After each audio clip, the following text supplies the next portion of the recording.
వేదిక ముందున్నటువంటి అన్నలకు, తమ్ములకు, అక్కలకు, చెల్లెళ్లకు, మీడియా మిత్రులకు అందరికీ నా యొక్క నమస్కారాలు తెలియజేస్తా ఉన్నాను. కాంగ్రెస్ పార్టీ ఒక సంవత్సరం పాలన పూర్తి చేసుకుంటున్నటువంటి నేపథ్యంలో ఇంకా ఒకటే రోజు మిగిలింది వాళ్ళ సంవత్సరం పూర్తి కావడానికి. ఏమి ఎరగబెట్టినామని వాళ్ళు సంబరాలు చేసుకుంటున్నో తెలియదు. ప్రజలకు కూడా ఎవరికి అర్థమైతే లేదు. ప్రతి జిల్లాలో సమావేశాలు ఏర్పాటు చేసి ప్రజల లోపల ఉన్నటువంటి అసంతృప్తిని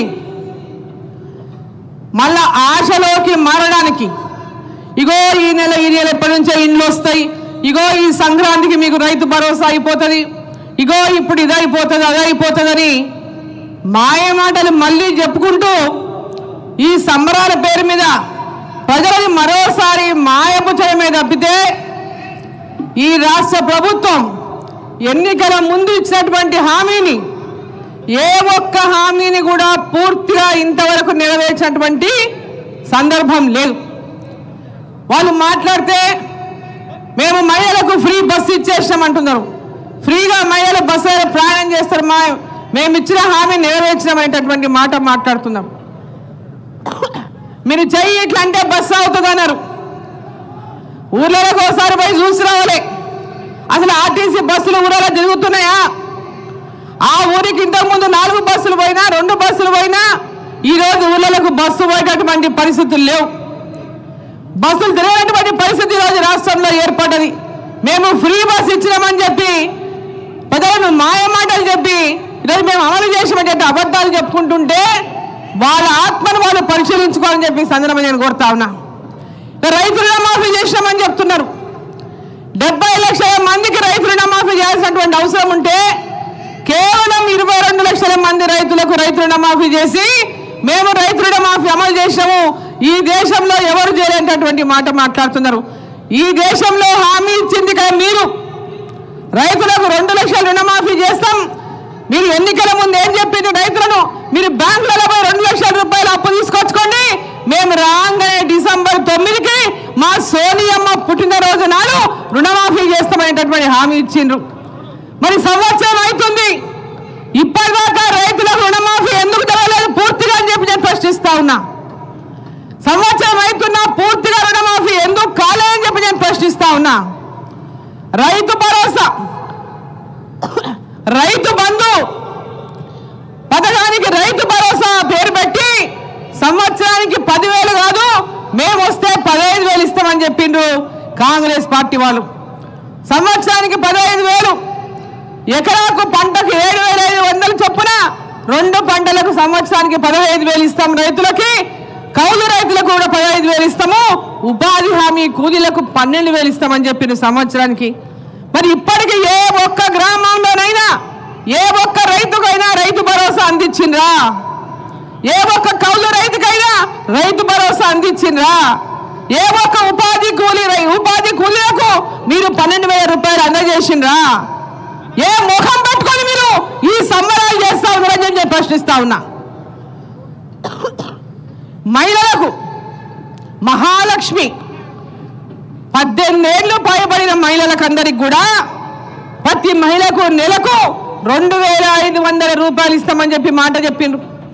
మరి సంవత్సరం అయిపోయింది, పోయిన డిసెంబర్ 9కి ఇస్తామన్నారు కదా, మరి ఈ డిసెంబర్ 9 వచ్చింది, ఇప్పటిదాకా ఏ ఒక్క మహిళకైనా 2,500 రూపాయలు నెలకు మీరు ఇచ్చిండ్రా అని చెప్పి నేను ప్రశ్నిస్తా ఉన్నా. ఏ ముఖం పెట్టుకొని మీరు ఈ సంబరాలు చేస్తా ఉన్నారని నేను ప్రశ్నిస్తా ఉన్నా. కళ్యాణ లక్ష్మి 1,00,000 రూపాయలతో పాటు తులం బంగారం అన్నారు. ఏ ఒక్కరికైనా తులం బంగారం ఇచ్చిందా అని నేను ప్రశ్నిస్తా ఉన్నా. ఏ మొహం పెట్టుకొని మీరు సంబరాలు చేసుకుంటారని చెప్పి నేను ప్రశ్నిస్తా ఉన్నా.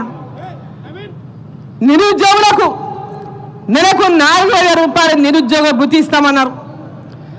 డిగ్రీ చేస్తున్నటువంటి అమ్మాయిలకు ఎలక్ట్రిక్ స్కూటర్లు ఇస్తామని చెప్పి మాట చెప్పిండ్రు.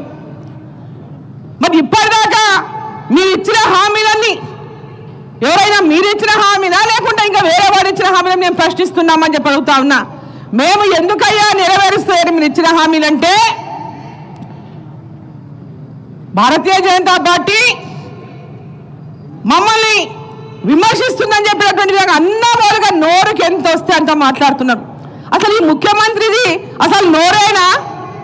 అది నోరేనా? ఒక ముఖ్యమంత్రిని చూసినాం గతంలో, కేసీఆర్. ఆ కేసీఆర్ భాషను కానీ, ఆ కేసీఆర్ యొక్క మాటలు కానీ, ఆ పద్ధతిని అసహించుకునే తెలంగాణ ప్రజలు గద్దె దింపిన విషయాన్ని ఈ ముఖ్యమంత్రి సోయి తప్పినట్టున్నాడు. ఈ ముఖ్యమంత్రి ఏం మాట్లాడుతున్నాడు? అసలు ఒక ముఖ్యమంత్రికి ఆయన వేసే వ్యవహారం ముఖ్యమంత్రి లాగా కనిపిస్తుందా? ఎక్కడైనా ఒక ముఖ్యమంత్రి మాట్లాడేటటువంటి భాషనే మాట్లాడుతున్నాడా? మాట్లాడితే నేను కేసీఆర్ కంటే తక్కువైపోతానేమో, తిట్టకుంటే కేసీఆర్ కంటే నేను ఎక్కువ తిడితేనే నేను ముఖ్యమంత్రి అనిపించుకుంటానేమో అని తిడుతున్నాడు పోటీపడి. మాట్లాడితే కేంద్ర ప్రభుత్వాన్ని తిడతాడు, మంత్రులను తిడతాడు, ఎంపీలను తిడతాడు, నరేంద్ర మోదీ గారిని తిడతారు. అయ్యా, మీరు ఏం ప్రజలకు మాట ఇచ్చిండ్రో మీరు ఇచ్చిన మాట నిలబెట్టుకోనండి. ఢిల్లీలో పోయేమో ఆడ పోయి లోపల ఇచ్చి కాగితాలు ఇచ్చి లోపలనేమో అడుక్కొని వస్తారు, బయటకు వచ్చేమో ఇంకో రకంగా మాట్లాడతారు. ఇది ఏ ముఖ్యమంత్రికైనా గౌరవమైనటువంటి భాష, మాట, తీరు? ఒక ముఖ్యమంత్రి కనీసం ముఖ్యమంత్రి అయ్యేంత వరకు ఆయనకు ముఖ్యమంత్రి అవుతారంటటువంటి నమ్మకనే లాటరీ తగిలింది, లక్కీ లాటరీ తగిలి ముఖ్యమంత్రి అయ్యిండు. ఆ లక్కీ లాటరీ తగిలినప్పుడైనా కనీసం అరే 10 వచ్చింది నాకు, ఈ పదవి కన్నా గౌరవం, ఆ కుర్చీ కన్నా గౌరవాన్ని పెడతామనేటటువంటి సోయి లేదు. ఒక ప్రభుత్వం గతంలో ఒక కుటుంబం పాలిస్తే ఈరోజు ఇంకో కుటుంబం పాలన, ఏం మార్పు లేదు. ప్రజలేమో మార్పు కోరుకొని ఓటేసిండ్రు. ఈరోజు ప్రజలంతా కూడా ఇటువంటి మార్పు కాదు మేము కోరుకున్నది, ఇటువంటి మార్పు కోసం మేము ఓటు వేయలేదు. ఒక నియంత పాలన వద్దని, ప్రజలకు ఇచ్చిన హామీలు నెరవేర్చినటువంటి ప్రభుత్వం మాకొద్దని, ఈ రాష్ట్రంలో కక్ష సాధింపులకు పాల్పడి కేవలం ఒక కుటుంబం ఈ యొక్క తెలంగాణ రాష్ట్రం యొక్క సంపదనంతా కొలగొడుతుంటే, రాష్ట్రాన్ని అప్పుల పాలు చేస్తే, ఆ అప్పుల పాలు చేసినటువంటి రాష్ట్రాన్ని రక్షించుకోవాలని ప్రజలందరూ భావించి మార్పు కోరుకొని ఈ రాష్ట్ర ప్రభుత్వం ఉన్నటువంటి పార్టీని గెలిపిస్తే, ఈరోజు వీళ్ళు ఏం చేస్తున్నారు? లంకె బిందెలు ఉన్నాయనుకున్నా, నేను ఖాళీ బిందెలు ఉన్నాయని చెప్తున్నాడు. లంకె బిందెలు ఉన్నాయని ఎట్లా అనుకుంటావు? ఎన్నికల ముందు అందరు చెప్పిందే కదా 1 లక్షల కోట్ల అప్పులు ఉన్నాయని. 6 లక్షల కోట్లు 7 లక్షల కోట్ల అప్పులు ఉన్నాయని మేము చెప్పినాం, మీరు చెప్పిండు. లంకె బిందెలు ఎక్కడ ఉన్నాయనుకున్నావు? లంకె బిందెలు దోచుకోవడానికి కోసం వచ్చినావా, ప్రజలకు పని చేయడానికి వచ్చినావా అని చెప్పి నేను ప్రశ్నిస్తా ఉన్నా. అక్కలారా, అమ్మలారా, తెలంగాణ ప్రజలారా, ఏ ఆశతో ఆశయంతో మీరు ఈ ప్రభుత్వాన్ని గెలిపించిండ్రో, ఈ ప్రభుత్వం ఈ పరిపాలన అందించడంలో కానీ, ఈ ముఖ్యమంత్రి ఈ రాష్ట్రాన్ని పరిపాలించడంలో కానీ పూర్తిగా విఫలమైండ్రు. ప్రజలందరూ ఆలోచించాలి. ఈ రాష్ట్రంలో ఒక సుపరిపాలన రావాలి. రేపు రాబోయేటటువంటి స్థానిక సంస్థల ఎన్నికల్లో భారతీయ జనతా పార్టీని గెలిపించి రాబోయే కాలంలో ఈ రాష్ట్రంలో మార్పు రావాలి. నరేంద్ర మోదీ గారి యొక్క నేతృత్వంలో తెలంగాణలో కూడా భారతీయ జనతా పార్టీ అధికారంలోకి వచ్చినాడే తెలంగాణ రాష్ట్రం యొక్క రాత మారుతుంది. కానీ అంతవరకు తెలంగాణ రాష్ట్రాన్ని అప్పులపాలు చేయకుండా ఈ తెలంగాణ రాష్ట్రాన్ని రక్షించుకోవడానికి అందరూ ఏకమై రాబోయేటటువంటి స్థానిక ఎన్నికల్లో భారతీయ జనతా పార్టీకి మద్దతు ఇవ్వండి. ఈ యొక్క కాంగ్రెస్ పార్టీ యొక్క వైఫల్యాలను భారతీయ జనతా పార్టీ మీకు ఇచ్చిన హామీలను నెరవేర్చే వరకు ఎదురొడ్డి పోరాడి మీకు న్యాయం చేయ వరకు పోరాడుతుందని చెప్పి